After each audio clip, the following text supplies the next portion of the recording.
Ito yung store ni Boss Ron, RL Motorsports.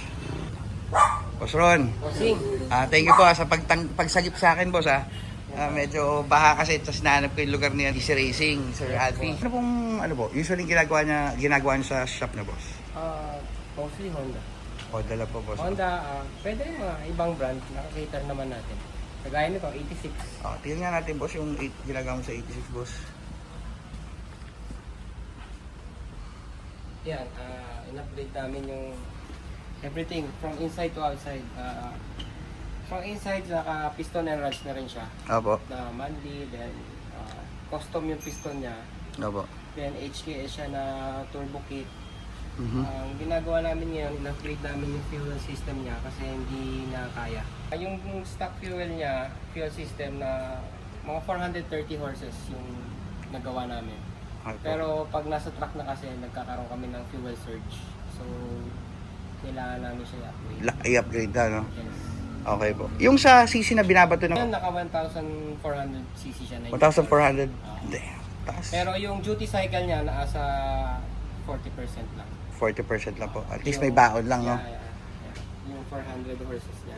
So, eventually, pag nag-upgrade, pwede pa namin itaas yung horsepower. Boss, yung ano ba, dapat ba combo yun pag nag-upgrade ka? Or let's say simple bolt-ons, syempre eventually tumataas yung lakas ng makina mo nun, di ba, boss? Sa turbo kasi, ang rule dyan basta nag-turbo ka, more power, more fuel. More power, more fuel. So dapat mag-asawa yung dalawang yun. Yes. Turbo, mga components na ilalagay like bolt-ons, dapat palagi agabay yung sa fuel injectors. Yun siya, yun. Eto, boss, anong project to, boss? May nakita akong ano dito, EG From single cam siya dati. Ngayon, pinalitan namin siya ng B-Series. B-Series. B16B. B16B. So, from B15, B16B na siya ngayon. Binunot namin yung makina, yung may-ari kasi gusto niyang parang pa-refresh na rin yung engine bay. Kaya, nakapintura siya ngayon. Solid, boss. Itatakbo ba to sa Sagad sa Drag sa December 6 and 7? Pantago. Doktor may-ari nito. Gusto lang na nakaano siya. Twin cam. Twin cam. Boss, papakita ko sa online shop mo, boss. Ang ganda, para ka nasa Japan, eh. Oh. Damn. May binibenta ka pa niyan, boss? Yung mga banners? Oo. Pinagawa ko lang yan. Pinagawa mo lang yan. Ganda. Wala na kasi mabili.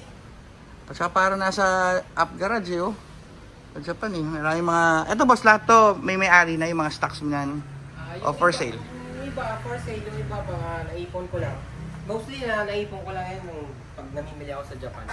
Mukhang mapapabili ako na may mga for sale dyan, boss, ah. Red line na gasoline na oil ba yan, boss, o hindi? Oil. Oils. Wala na bang red line yun? May gumagamit pa ba? Meron pa naman kami. Meron pa rin. Magamit pa rin kami. Kung red line, eh. Oo. From red line tsaka AMS oil yan ang ginagamit natin. Red line tsaka AMS oil, no? Solid nga yung dalawang oil na yun, boss. Lubricants na yun. So far, so good naman. Lalo na sa mga residents namin. Tama. Ang ginagamit ko po, AMS oil tsaka red line. Tama. Ako rin po. Yun po ginagamit ko. Boss, ano to? Binili mo yan? Then? Hindi.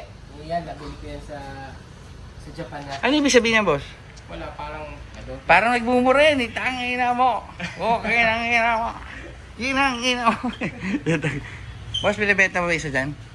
Meron pa ako bibigyan na natin, boss. Salamat, boss. Ayun yung pirma mo. Para sila. Meron pa tayo na. Boss, gusto natin, pwede ba tingnan dyan? O may mas secret project kayo dyan? Boss, any message po? Gusto nyo nung magpagawa or anything na may tutulong namin, ang shop namin is 94 Simon, corner Biak na Batal Street, Quezon City. Okay, boss. Maraming salamat po ulit, boss, ha. Salamat, thank you. RL Motorsports. Thank you, boss, ha. Salamat.